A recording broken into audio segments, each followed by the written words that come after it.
The Red Dagger.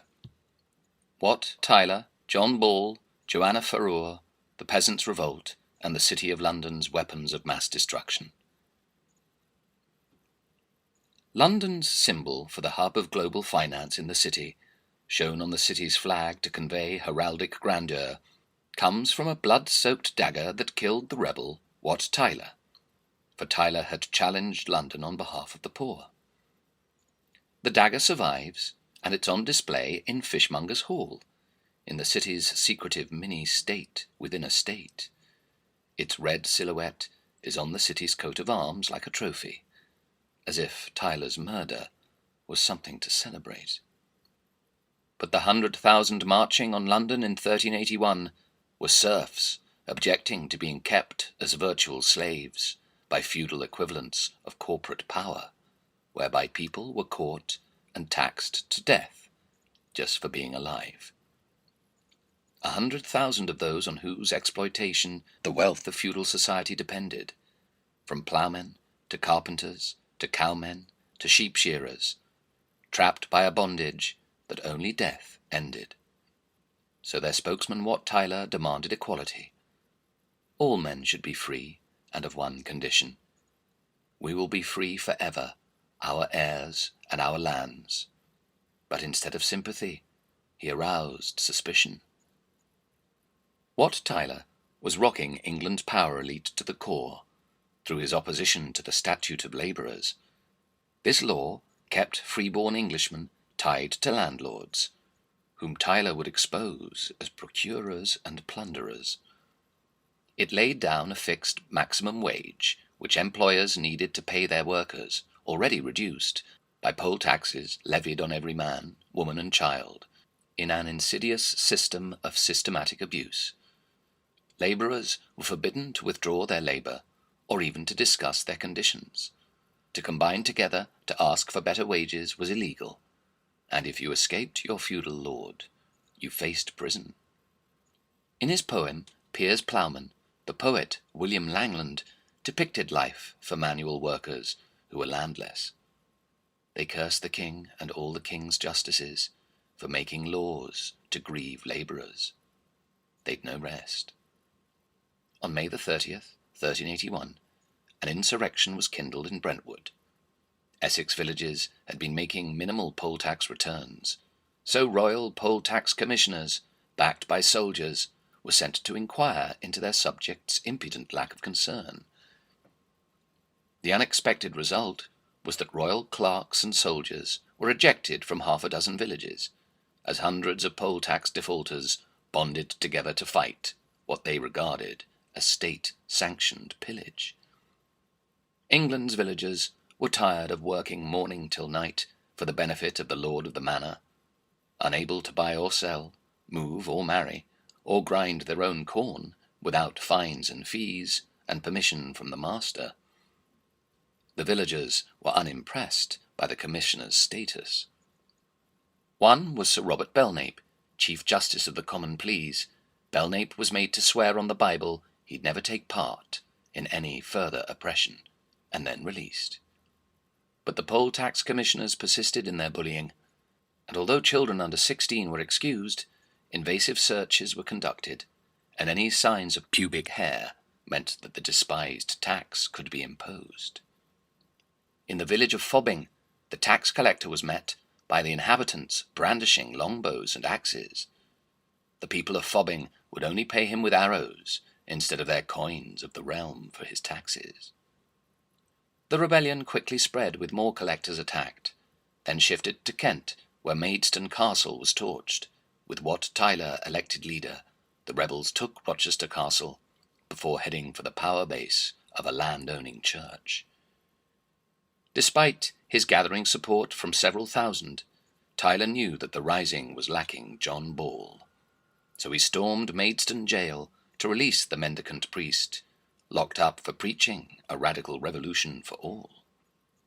The church was a major economic power in England. It owned a third of the land, forests and mines, fisheries and rights of pasture, and it charged cruel rents. John Ball accused it of economic crimes. When the abbot of Burton brutally told his serfs that they owned nothing but their bellies. Ball said, "We are formed in Christ's likeness, and they treat us like beasts," berating such ecclesiastical Machiavellis. "In the beginning all men were created equal," Ball said.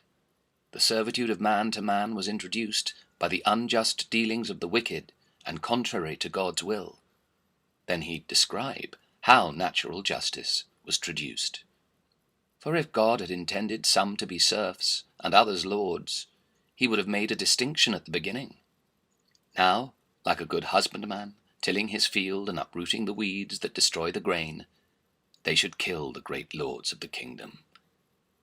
He'd prescribe the same medicine for the judges and lawyers.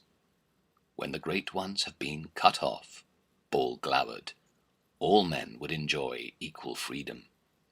All would have the same nobility, rank, and power. Ball had no parish, but instead stood in churchyards, denouncing the dragon of exploitation. Railing against the bishops' and abbots' luxurious living, he envisioned an entirely new nation. A New England, freed of prisons and torture chambers, and the executioner's gibbet and block. A New Jerusalem, governed by Christ's beatitudes, without the poor being placed in the dock.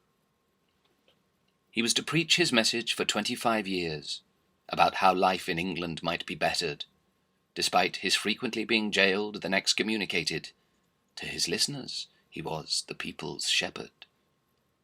Since John Ball's dream of universal equality was feared, at the first signs of the rising, he was arrested. "Soon I will be released by 20,000 armed men," he prophesied, and Ball was freed by Tyler, just as requested.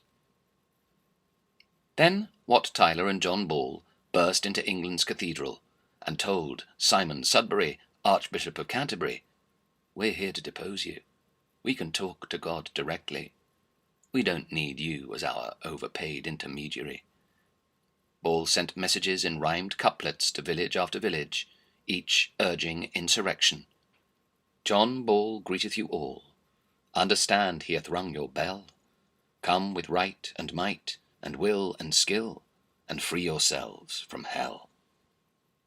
He asked them to cut off the fetters that tied them to the soil, to free themselves from landowners who were the earth's traitors, because, if the land belonged to anyone, it should simply be the collective property of its cultivators. John Ball addressed himself to Piers Plowman and to John Truman, meaning to honest men with some strength of mind, and he invited them all to join him and to chastise Hob the robber, by which he meant the state's officials and their kind. "Stand manlike together in truth," Ball said, "and help truth, and truth shall help you." He urged audacity, since, in his words, England's government held every vice to be a virtue. And protesters were arrested, or as John Ball put it, "Truth hath been set under lock." The church too, he said, was filled with corrupt sheep, and falseness reigneth in every flock. The Black Death had reduced the population by a third, and therefore labour was at a premium. So landlords now demanded even more back-breaking work to make up for low levels of production. But when tied labourers bridled at their ruthless treatment, they could be summoned by government scriveners, imprisoned either for breaking the statute or evading the poll tax. Either way, they ended up as political prisoners. Those who refused to work for the same wage paid before the plague's depopulation of England were marked on the forehead with the letter F for falsity. It was burned deep into the flesh with a brand.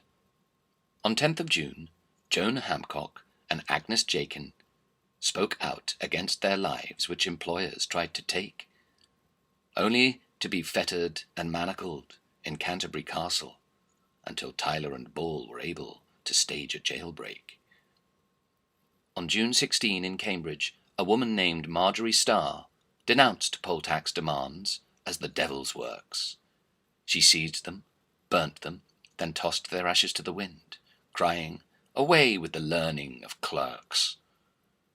because, thanks to the learning of clerks, they had their lives signed, sealed, and delivered, and they'd look askance, as hard-won cash was seized by armed agents of a remote king, who'd use it for fighting his fruitless wars with France.